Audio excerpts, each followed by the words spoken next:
గారు ఏం చేస్తున్నారండి? చూస్తున్నారేంటి సార్? చూస్తున్నారేంటి? యూనివర్సిటీ అందరూ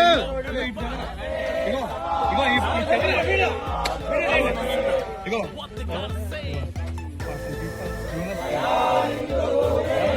ఇగో ఈ సెకండ్ పర్సన్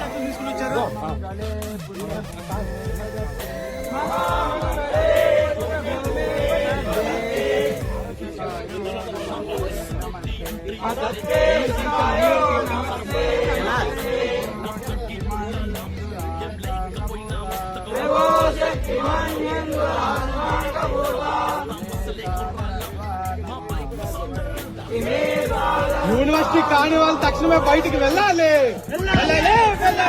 యూనివర్సిటీ స్టూడెంట్స్ కాని వాళ్ళు తక్షణమే బయటికి వెళ్ళాలి. యూనివర్సిటీ స్టూడెంట్స్ కాని వాళ్ళు తక్షణమే బయటికి వెళ్ళాలి. యూనివర్సిటీలో